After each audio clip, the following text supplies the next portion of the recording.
Dore ingingo nkuru twabateguriye. Mu Burundi abantu 11 baraye bishwe, abandi 12 bakomerekera mu gitero cyabiriye ku muhanda Bujumbura Muramvya. Turahamagara i Nairobi mugenzi wacu Eloge Willy Kaneza. Mu Rwanda abakuru umurimo w'ubucuruzi bunyuranye baravuga ko isubikwa ry'inama ya Commonwealth byongereye igihombo bari basanzwe baratewe n'icyorezo cya COVID-19. Nuko twafashe muri banki ariko urumva nta kundi niko byagenze. Mu mubare nta bifatika muvuga muti ngewe ko iyi myiteguro nari nayishyizemo ibingana gute mpombeyemo. Ubu nkanje bwanjye maze guhomba miliyoni 500. Arthur Ndarubogoye umwe mu bakora imirimo y'ubwikorezi n'amahoteli mu nkuru ya Assumpta Kaboyi. Bamwe mu mpunzi z'abarundi bari mu nkambi ya Nduta muri Tanzania baravuga ko batitabwaho uko bikwiye kuva Croix Rouge yasimbura MSF mu buvuzi. Ababyeyi uye basigaye benshi bibarukira mu nzira kubera ikibazo cy'imodoka canke igiye nko kwivuza aha ku bitaro bisanzwe ubu uye ntibatwakira neza. Umwe mu mpunzi z'abarundi bari mu nkambi ya Nduta ayo makuru kimwe n'andi avugwa hirya no hino ku isi ni mu kanya mugume ku radio yanyu.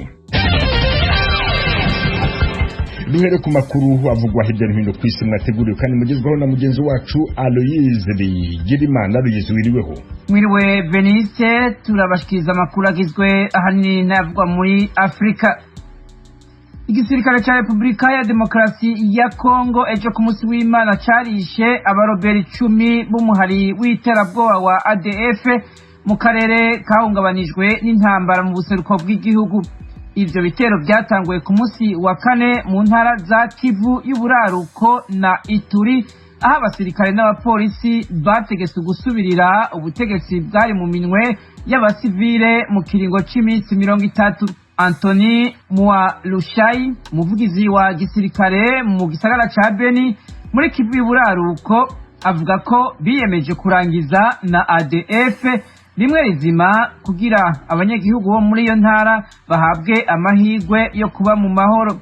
ADF n'umuhari w'abarwanyi bamuka muri Uganda bakaba bari mu buseruko bwa Kongo kuva mu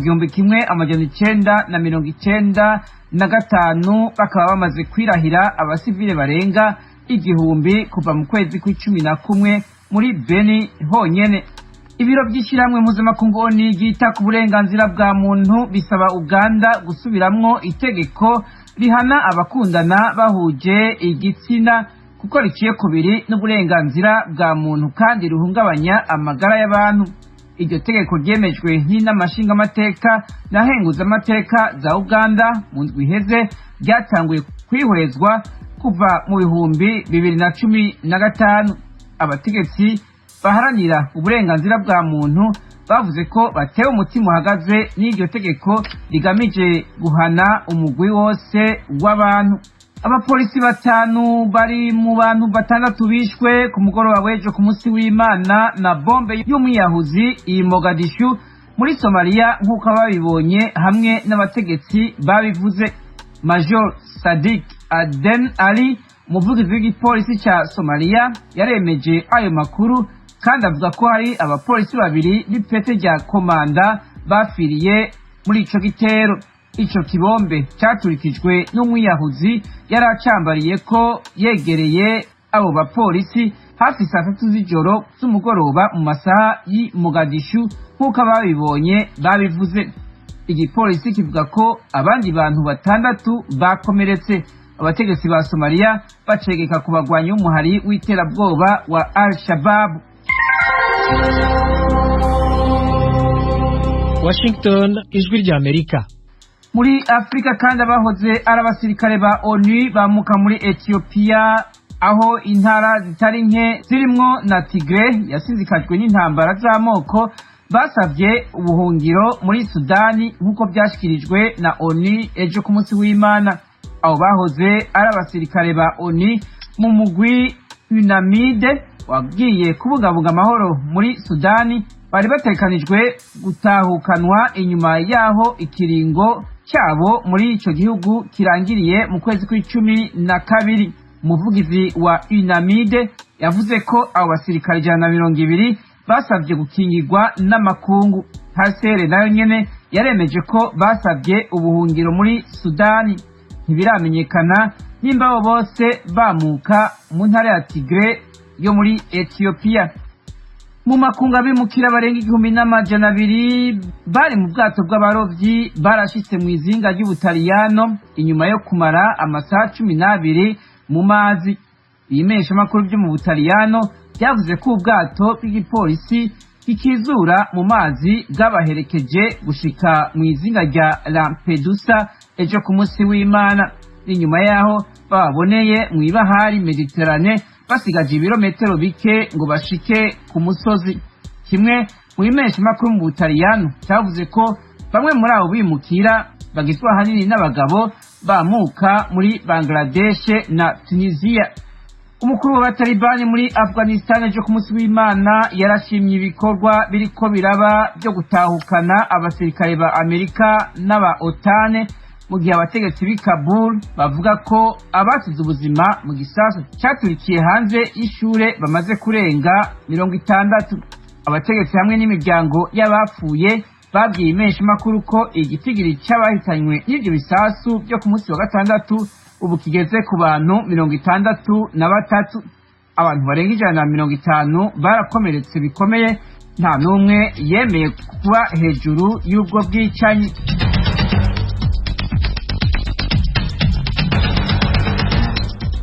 urakoze Aloyizi Bigirimana. Namukomeje kumva radio Ijwi ry'Amerika yumvikanira kuri FM 104 n'ibice bitatu no kuri FM 88 n'ibice bitatu ya radio Inshuti ya Bose mu Rwanda. Mu Burundi ku mirongo migufi ya shortwave kuri metero 1922. Mushobora kandi kumva ibiganiro byacu muciye ku rubuga rwa internet kuri wa eshatu akadomo radio @voa.com naho ku mbuga za Facebook, YouTube na Instagram adresi yacu ni wa radio yacu. Iwanyu mu ntara. Tuyagire mwisanzuye kwijwi rya Amerika. Ni kuva ku wa mbere gushika ku wa gatanu kuva isaha 7 gushika isaha 7 n'igice z'umutaga. Iwanyu mu ntara, iwanyu mu ntara, iwanyu mu ntara.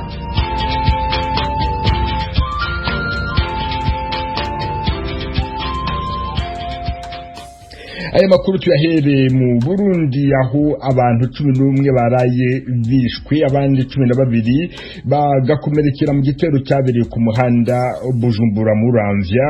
Bagwe mu gitero cyakozwe n'abantu bitwaje intwaro i Nairobi muri Kenya. Ku murongo wa telefone ndi kumwe na Eloge Wirikaneza. Eloge wiriweho? Amahoro neza Beniste. None amakuru ya nyuma ahari kuri icyo gitero nayahe? Amakuru ya nyuma dufite kuri kino gitero cyabereye muri ku mutumba wa Bugenda na ikomine n'intara ya Muramvya nkuko vyemezwa n'abajejwe intwaro ngaho muri iyo komine ya Muramvya. Hamwe rero na bamwe mu banyagihugu bavuganye n'Ijwi rya Amerika baho i Muramvya hafi yaho bita ku Mubarazi, nuko abantu 11 aribo baguye muri kino gitero mu gihe cyari kikiba. Ari kandi makuru yatubwiye ko hari undi muntu umwe yapfuye mu gihe ari kajanwa mu bitaro i Bujumbura. Ubu rero uko ibintu byifashe, polisi y'u Burundi ivuga ko ikiriko iregeranya ayandi makuru kugira ngo ihave ibwira itangazamakuru aho ibintu bigeze. Nijoro igipolisi cy'u Burundi cyo bikora cyari cyavuze ko hapfuye abantu 8, ariko kibaho kiko cyakora amatohoza. Abandi mu nyuma ko twagiye kubimenya bari baguye mu mashamba hanyuma baja gutora ibiziga byabo mu nyuma. Utero byagenze gute? Ni imodokari zazivuye ku mugwa mukuru w'ubutunzi Bujumbura zerekeza ku mugwa mukuru wa politike Igitega, maze zigwa mu gitero c'abantu bitwaje ibirwanisho. Amakuru twakuye ngaho i Muramvya nuko abantu bateye bari bambaye impuzu za gisivile ariko bafise inkoho zikomakomeye zirimo mitrailleuse. Ariyo makuru y'Ijwi rya Amerika ryaronse rikuye ngaho i Muramvya. Hanyuma rero mu bapfuye harimo umukoloneli mu gisirikare cy'u Burundi yanahoze ari umuhanuzi mu rwego rwa MISOM, ingabo zicungera amahoro n'umutekano mu gihugu ca Somalia. Umbere akaba ari kumwe n'umuryango wiwe, umwe mu bana biwe akaba nawe nyene yaguye muri ico gitero. Abandi bantu bapfuye bari mu miduga yabo isanzwe, mu gihe hari abandi bari mu modokari y'ikompanyi yitwa Volcano yunguruza abantu n'ibintu. uretse ibitangazwa n'igipolisi ubutegetsi bw'igihugu muri rusange buravuga iki kuri icyo gitero? Ubutegetsi bw'igihugu muri rusange nta kintu kinini buravuga, ariko ku rubuga rwe rwa Twitter umukuru w'igihugu cy'u Burundi Evariste Ndayishimiye yavuze ati abambuzi baraye basubiye guhekura Uburundi, yongera ko ati ni umurongo muri Bibiliya ati ibigeragezo ntibizobura kuza ariko haragowe ababizana canke abo biturukako. Yongera avuga ati abagizi ba nabi bose bategerezwa gutuzwa, acagira ko aremesha imiryango yabuze. Eloge Wirikaneza umunyamakuru w'ijwi ry'Amerika i Nairobi, ukomeze utohoze iyo nkuru tuze kwigeza kubumva ijwi ry'Amerika mu makuru yacu ataha. Ndagushimiye cyane. Ndagushimiye nawe Venice, akazi keza. Ijwi ry'Amerika uruwa mbere uri Gitego. Mu Rwanda mu mujyi wa Kamembe hatangiye kuri wa mbere inama ihuza ba guverineri b'intara ya Kivu y'Amajyepfo muri Repubulika ya Demokarasi ya Kongo n'uw'intara y'Uburengerazuba bw'u Rwanda. Barasuzumira hamwe uko abakora ubucuruzi bwambukiranya imipaka bakoroherezwa muri ibi bihe bya COVID-19. Ku murongo wa telefone ndi kumwe n'umunyamakuru w'ijwi ry'Amerika Temistocle Mutijima. Wiriweho? Mwiriwe neza Venuste Nshimiyimana. None ingingo nkuru zirimo zigirwa aho ngaho muri iyo nama n'izihe? Ingingo nkuru zirimo kwigwa muri iyi nama ni izijyanye no korohereza ubucuruzi hagati y'imijyi yombi, ni ukuvuga umujyi wa Bukavu muri Repubulika ya Demokarasi ya Kongo ndetse n'umujyi wa Kamembe ku ruhande rw'u Rwanda, ndetse no korohereza urujya n'uruza rwa serivisi zitangwa ku mpande zombi bikenerwa n'abaturage b'ibi bihugu byombi. Hari hashize iminsi abacuruzi b'Abanyarwanda bari aho ngaho i Kamembe binubira amafaranga ya viza basabwa kwishyura amadolari agera kuri 30. Icyo kibazo nacyo kirasuzumirwa muri iyo nama? Kugeza ubu nubwo kitari cyavugwaho, ariko kiri mu bibazo bigomba kuganirwaho kuko ni ikibazo abaturage batahwemye kugaragaza, kuko nk'uko wari ubivuze ndetse n'ijwi ry'Amerika yagiye igikoraho inkuru. Byitezwe rero ko aba bayobozi b'izi ntara zombi baganira mu byo baganira n'iki kibazo.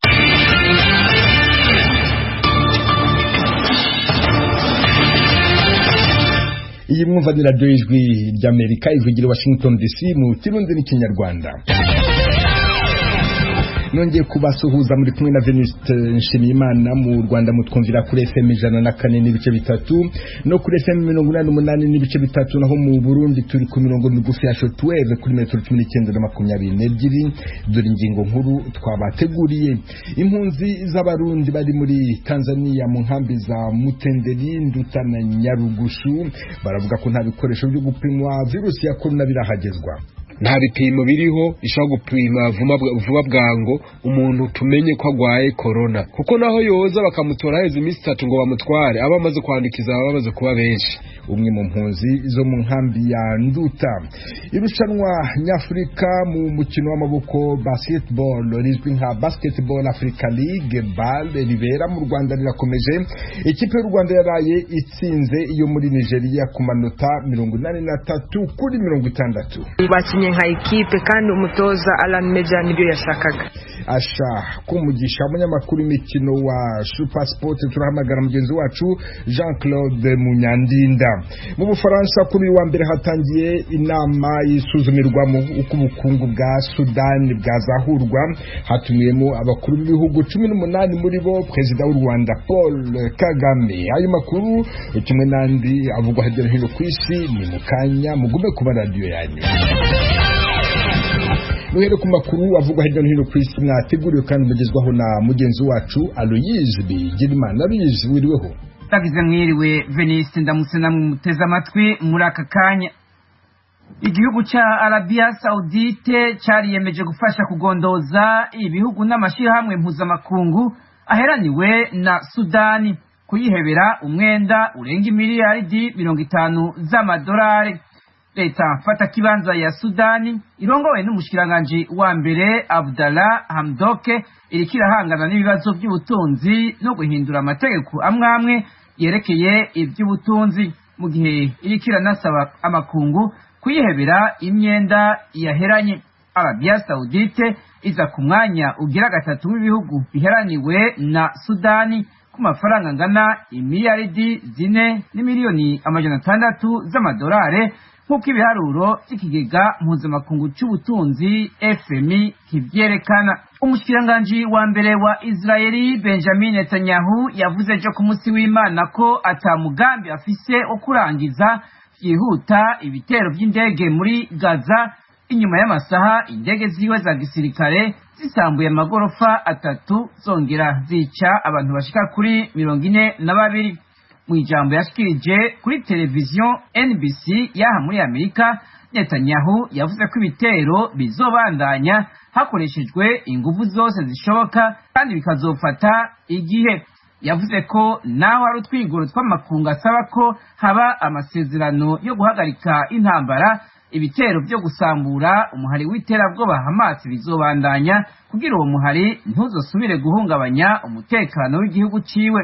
Akanama ka ONU kajejwe amahoro n'umutekano karakoranye ejo ku munsi w'Imana kiyumvira ingene ubwo bwicanyi buhagarara, kandi na Leta Zunze za Amerika yararungitse umudiplomate mu karere kugerageza ingene hoba ihagarikwa ry'ibitero. Kuva izo ntambara zitangura ku munsi wa mbere w'indwi iheze, Abanyepalestina barenga 192 baramaze kuhasiga ubuzima, bakaba barimwo abana 58 hamwe n'abagore 22 nk'uko ubushikiranganji bw'amagara y'abantu muri Gaza bubivuga. Abanyisirayeli bashika 10 nibo bamaze kuvuga ko bishwe n'ibisasu bya rokete byatewe n'umuhari Hamas. Mu gihugu c'Ubuhindi, umuyaga w'igihuhusi kivanze n'imvura nyinshi mu manuko bushira uburengero warisha abantu bashika kuri 6. Abategetsi bavuga ko imvura nyinshi n'imyuzure bizohungabanya cyane ibikorwa byo kurwanya ikiza ca COVID-19 kiriko c'inkumbi muri ico gihugu ca Aziya. Ugucikagurika kw'amabarabara ngo bizodindiza urwo rugamba, kandi n'ibikoresho byo kurwanya uwo mugera ntibizokoroha ko bishika mu bice byatsinzikajwe n'uwo mugera. Abakozi ba leta bajejwe ibikorwa byo gutabara bangana hafi 2500 bararungitswe mu mareta 6 ico gihuhusi n'imvura byaciyemwo.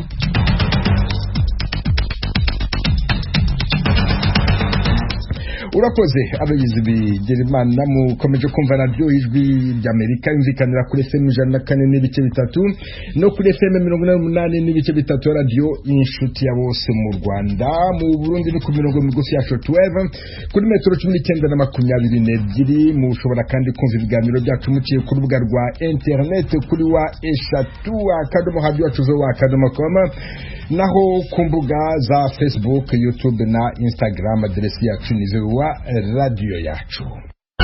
Iwanyu mu ntara. Tuyagire mwisanzuye kwijwi rya Amerika. Ni kuva ku wa mbere gushika ku wa gatanu kuva 7 gushika 7 n'igice z'umutaga. Iwanyu mu ntara, iwanyu mu ntara, iwanyu mu ntara.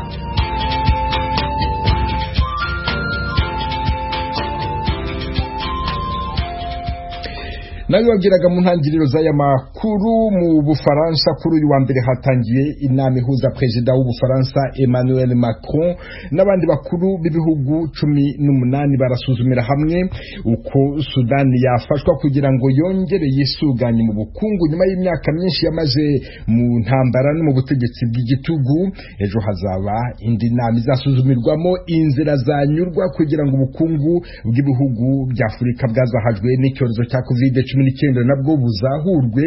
Mu bakuru b'ibihugu batumiwe muri izo nama zombi harimo perezida w'u Rwanda Paul Kagame ugiye mu Bufaransa, mu gihe icyo gihugu cyifuza ko habaho ubwiyunge hagati yacyo n'u Rwanda nyuma ya raporo iherutse gutangazwa igaragaza ibyo Ubufaransa butakoze ngo buburizemo jenoside yo muri 1994. Bamwe mu banyarwanda ndetse n'amashyirahamwe amwe aharanira uburenganzira bwa kiremwa muntu baravuga ko batemera ibiherutse kuva mu bushakashatsi bwerekana ko ubwiyunge mu banyarwanda bugeze kuri 94.7%. Iba ariko hari abandi bavuga ko ubwiyunge bugeze kure bahereye ku ntambwe imaze guterwa nyuma ya jenoside yakorewe abatutsi. Inkuru irambuye Asumta Kaboyi. Mu mpera z'ukwezi gushize nibwo komisiyo y'igihugu y'ubumwe n'ubwiyunge bw'abanyarwanda yasohoye icyegeranyo kigaragaza uko ubwiyunge buhagaze mu banyarwanda. Ubushakashatsi bwakorewe ku bantu 12,600 bo mu midugudu 810 yatoranijwe mu turere twose tw'igihugu. Ubushakashatsi kandi bwakorewe no mu magereza ndetse no mu mashuri yo mu Rwanda. Ibyavuye muri ubu bushakashatsi bigaragaza ko ubwiyunge bumaze kugera kuri 94.7%. Hari benshi bagaragaza ko uko imyaka igenda ishira bemeza ko abanyarwanda bagenda barushaho kubana neza, cyane cyane abagize uruhare muri jenoside yakorewe abatutsi bakongera kubana nabo bahemukiye. Abandi bamwe mu murenge wa Mukura mu karere ka Huye mu majyepfo y'u Rwanda bakoze ibyaha bya jenoside bakirega bakemera icyaha bakabihanirwa, nyuma bakaza kubana nabo bahemukiye bamaze kurangiza igihano cyabo. Nyine jenoside yarabaye mu by'ukuri ngiramo n'uruhare cyane nagikoreye abo duturanye nkabaye paba mpungutse ndafungwa. Hari umuntu mubana muri rishira muri ryanyu wagukoreye icyaha? Uyu nguyu turi kumwe yaransahuye, asahura yari umuvandi naramushingiye. Niyo musanze hano ku kabari hari gihe tujya ute rwose nzi ko avumbuye avana no mu ikote nikoreramo. Jenoside yabaye maze amezi 6 nshatse umugore, jewe wanyiciye umugore ndamuzi.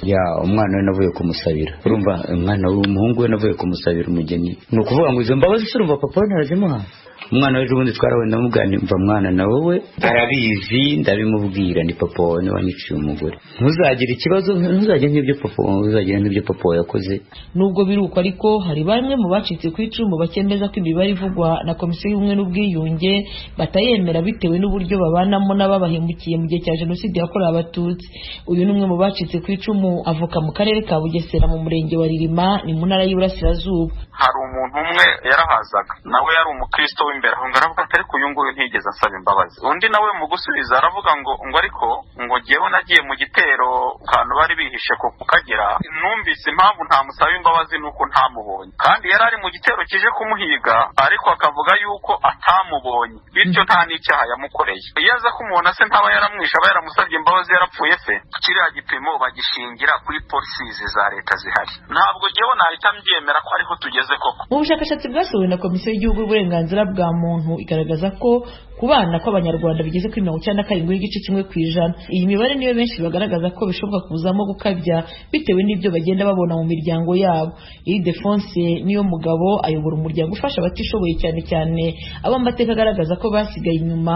Biracyagoranye kuko turacyafite nko gushakana hagati y'imiryango yacu n'imiryango itari y'abashyizwe mu mateka cyangwa itari y'abatwa cyangwa abasanga ubutaka, biracyari ikibazo. Nawe rero icyo kuri iki cyegeranyo twebwe dusanga tukiri inyuma muri iki cyegeranyo. Iyo mugiye mu miryango yacu kuri teraho muyisuye musanga twishimye.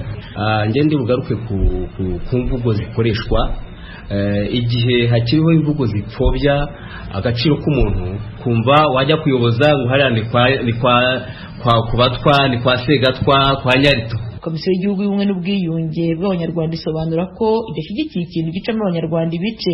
Kuri iki gice cy'ayabo amateka agaragaza ko basigaye inyuma, umuyobozi wa komisiyo Bwandayisaba Fideli yemeza ko leta y'u Rwanda iharanira gukura abanyarwanda bose mu mibereho mibi nubwo hari aho bikigoranye. Kuba hari abakigira ibikorwa bibi birimo nk'ibijyanye n'ingengabitekerezo ya jenoside, irimo gukoresha amagambo y'urwango, ibirimo gupfobya no guhakana jenoside, ibyo nabyo ni bimwe mu mbogamizi igipimo cy'ubwiyunge cyagaragaje ko bikiriho. Nabyo ni ibintu bigayitse, hari aho bigenda bigaragara, ariko ikiriho ni uko bidashyigikiwe. Ari ababikorerwa n'ababikora bazi yuko buri wese azi yuko ari bibi, yemwe n'ubikora sinzi ko yatinyuka kubikora ku mugaragaro kuko azi yuko yanabibazwa yanabihanirwa. Bamwe mu banyapolitiki batavuga rumwe na leta y'u Rwanda nabo bagaragaza ko iyi mibare yavuye mu bushakashatsi batayemera. Bernard Ntaganda wo mu ishyaka rya PS Imberakuri ritemewe na guverinoma y'u Rwanda asobanura uburyo atemera iyi mibare nubwo yemeza ko nabo nta bushakashatsi bakoze. Icyo mvuga umwe n'ubwiyunge ngewe umagaze ni abahutu n'abatutsi bagomba kwiyunga ko jenoside yabayeho yiswe jenoside yakorewe abatutsi, kandi koko abatutsi bakorewe jenoside nk'uko nabicize mu itangazo ntago ubumwe n'ubwiyunge buzashoboka mu Rwanda igihe tugifite bariya bantu ndavuga bariya abahutu bishwe, igihe hatazabaho munsi cyangwa se hakaba umwanya wo kubyibukana. Mwebwe mushingira hehe muvuga ko iyo raporo atariyo? Hari ubushakashatsi mwarakoze? Ubushakashatsi wenda ishyaka PS imberakuri ryabikoze niyo washyira mu mboneshabwenge. Imboneshabwenge irahagije yo kwerekana ko biriya ya raporo atariyo, kuko ntabwo uzavuga ngo rumwe n'ubwiyunge kubera ko wafashe wa mucikacumu umukecuru ukavuga ngo wamwubakiye inzu akabana n'umuntu wakoze jenoside. Wowe icyo gipimo cy'umwe n'ubwiyunge wagiha ikigereranyo kingana gute? Nge numva kuvuga ngo uragiye igipimo cy'imibare nabwo no kubeshya, twaba no kwibeshya. Ahubwo nge igipimo nagenderaho hari ibikorwa ibi n'ibi byagiye bikorwa biganisha ku bumwe n'ubwiyunge. Ubushakashatsi buje bukurikira ubwabaye mu mwaka w'ibihumbi 2015 ubwagaragazaga ko kwiyunga kw'abanyarwanda bigeze kuri 92.5% kw'ijana, mu gihe mu mwaka w'ibihumbi 2010 byari bigeze kuri 82.3%. Asumta Kaboye, Ijwi ry'Amerika, i Kigali. Mu Burundi igice kinini cya zone Gatumba iri muri komine Mutimbuzi mu ntara ya Bujumbura hamwe na komine Gihanga muri Bubanza bihana imbibi cyarengewe n'imyuzure y'amazi, abaturage batari bake bavanywe mu byabo hashize imyaka 3 yikurikiranya. Muri Gatumba hahora havugwa imyuzure ituma abaturage bavanwa mu byabo. Impunzi z'abarundi bari muri Tanzania mu nkambi ya Mutenderi, Nduta na Nyarugusu baravuga ko nta bikoresho byo gupima virusi ya corona birahagezwa, mu gihe hirya no hino ku isi abaturage batangiye guhabwa inkingo. Impunzi ziracyategereje. Kuri uyu wa mbere umunyamakuru w'Ijwi ry'Amerika James Jovin yaganiriye na bamwe muri bo bari mu nkambi ya Nduta.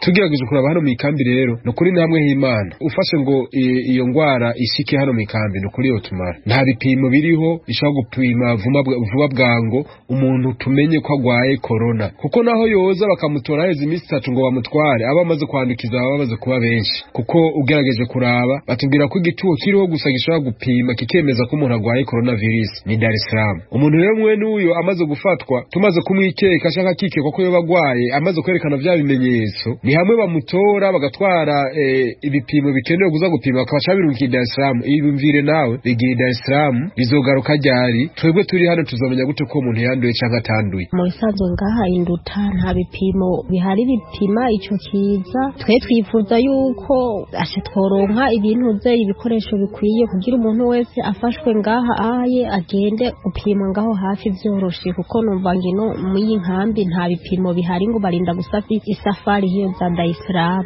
Saje nk'ico mbona kimwe kiriho gusa bivanye n'iyo ngwara ya coronavirus, nka twebwe nk'impunzi kuntu tumeze kujya ku umwana arezwe mu maboko ategere ico nyine bazamubwira canke se wiwe, nuko nk'ubu bavuga ko ibipimo biri kure gusa bo bitwegereza kugira twebwe nk'impunzi tugurikirwe cyane, kubera twebwe nka twebwe duhanze amaso yuwe nyene, kuko yuwe nitabaye hafi impunzi zirahona. Twe tubona rero nka twebwe nk'impunzi kwera ico kimwe n'abene gihugu begereye hano amandi y'amakambi kosaba ko ivyo bipimo leta yogira inguvu cyo kimwe na UNHCR yoyo itujejwe bakabizana mu ikambi, kuko umuntu nimba baza kwikekwa canke baza kwerekana bijya bimenyetso vyerekana ko yabagwaye ico kiza ca corona amenyekane hakiri kare akorerwe traitement. Turavye nk'igihugu ca Tanzania twajemo, abatanzania ntadufata ko menga twe turi abantu turi imbere yabo babona ko menga turi nk'utuntu tutunyegere nyene bohonyanga nyene bakirenganira, ariko kubera nyene umuntu atari mu gihugu ciwabo yavukiyemo aremera nyene bakamuhonyera ku mutwe.